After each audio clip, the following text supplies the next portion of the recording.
Hi everyone, Sandra Duran Wilson here, and welcome to this week's Mixed Media Soul Sparks, where we explore everything mixed media from surfaces, paints, products, tools, composition, values, colors, and today I'm going to be talking about working with acrylic on Yupo.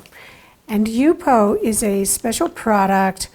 It's like a plastic paper, and mostly it's used by watercolor artists because it can get very wet and it doesn't buckle, and it's really easy to lift dry paint off of it.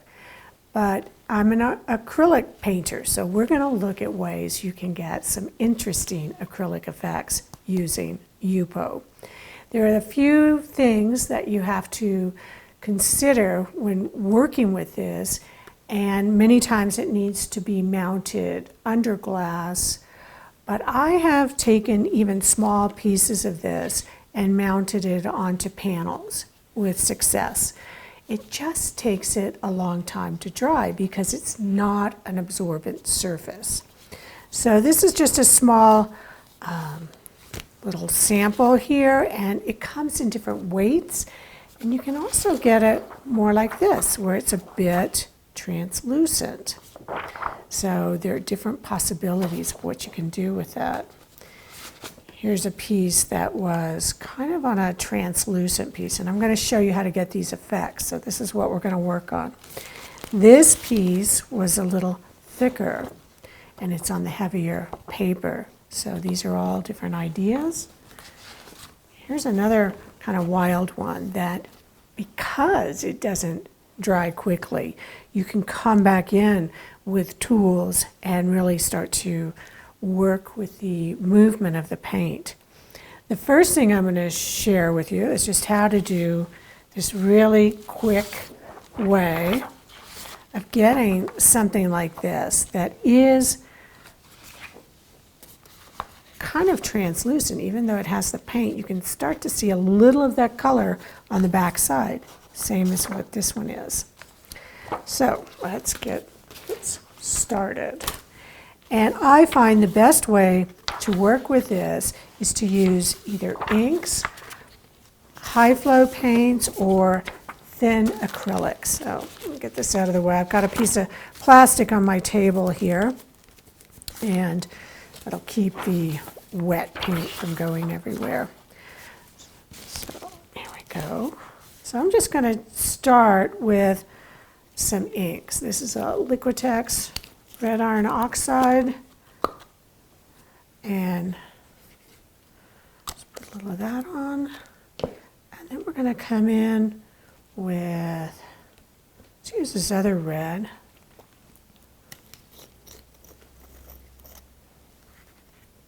Different reds. Since I have the other ones all green, let's see what this one is. And it's another red. And then I'm going to just try some of this quinacridone gold. Spray some water. And look what happens. It just starts to move on its own. That alone is kind of interesting, how you can just direct the paint and move it around.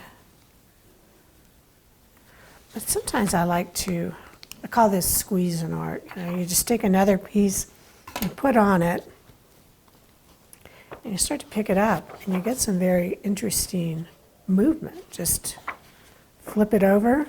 You can even take it and do this little drag thing. Well, here we go.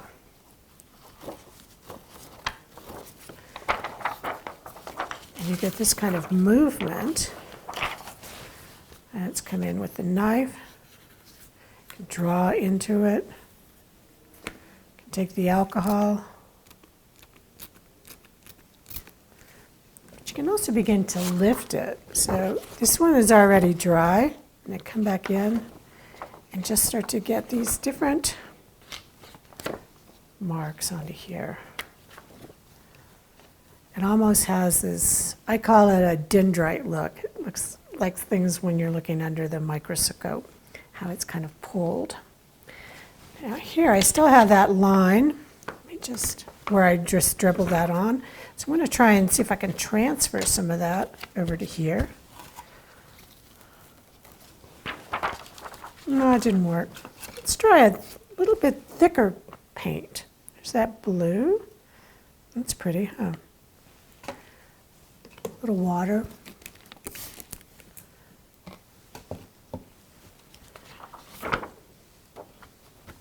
It's just, you know, you can just sit around and play with this stuff for a long time. And you're starting to get some very interesting colors. Now, if I wanted to brush that out, obviously, I can come back in, blend things.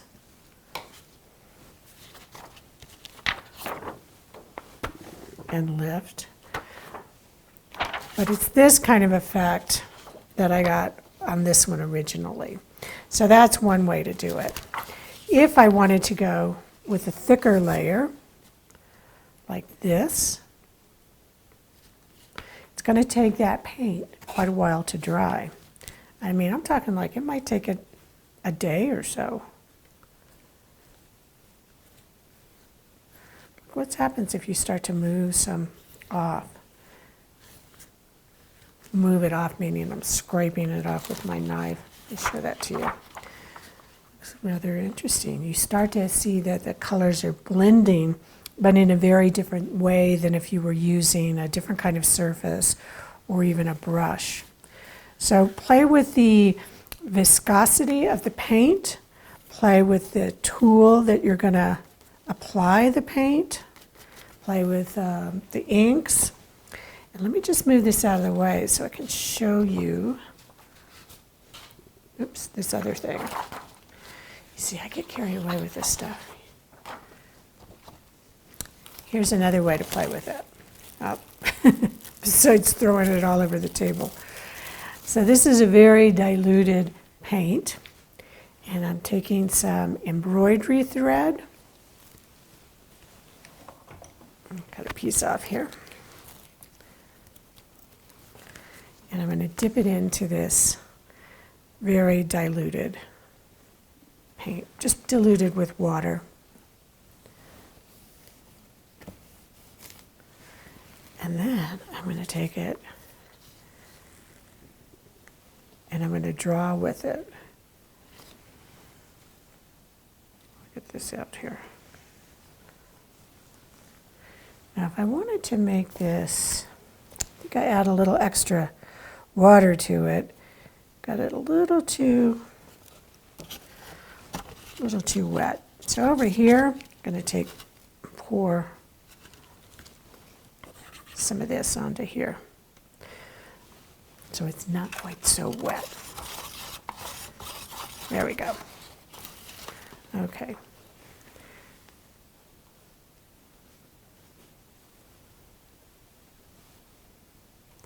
Do you see I can move this and create different lines?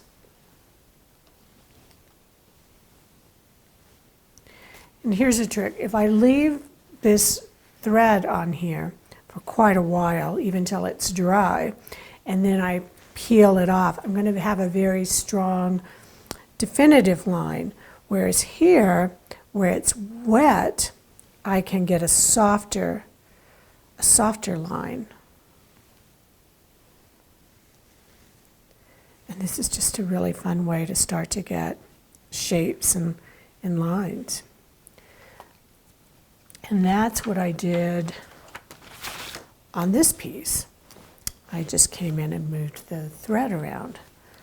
So one other thing I want to show you of what you can do with this. Oh, they're all wet. I'll just put them all together. Remember how I said it's easy to remove the paint? So I'm going to put a stencil on here and paper towel and some alcohol. And I'm going to hold this stencil in place. Let's just come up here. And then I take the damp paper towel with the alcohol on it, and start to rub the paint off. I kind of rotate that over.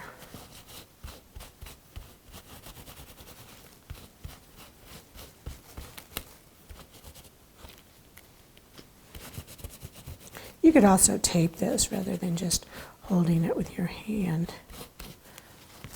And then, well, I started to get some shapes. Let me see if I can do it a little better over here. I had different textures there from the thread. This is smoother, so let's just try this. I think this will show up better. Yeah.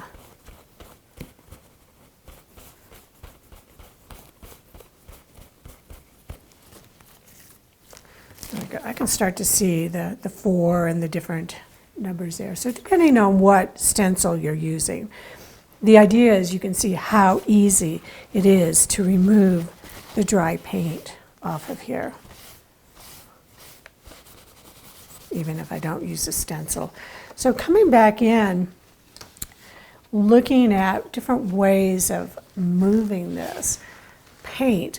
Here I had taken, and there's a lot of paint on here. There's even some gesso on here. So you can begin to work with it in a manner that's very similar to a canvas or a panel. But look at how much that shows up with just that one thread. And you can even just, keep playing with this. The thing is you really do need to give it time to dry. This has been drying for a long time. The thread would be, it'll be dry within an hour, but if you've got a thick layer of paint, it's going to take a little while longer to dry. So try playing with some Yupo, and oh, here's one other one. This is one I was doing using a straw to blow the paint around, just different inks. So mix some inks with some high flow paints and see what you get. So I will post some finished pieces along with notes, and I'll see you next week. Thanks for joining me.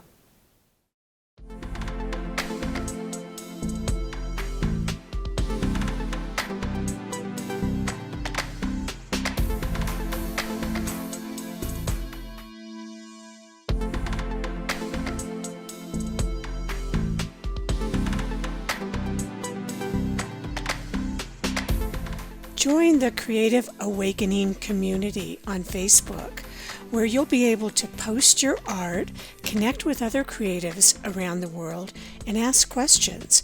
Use the hashtag #MixedMediaSoulSparks when posting your work on social media. Thanks for joining me, and I'll see you next week.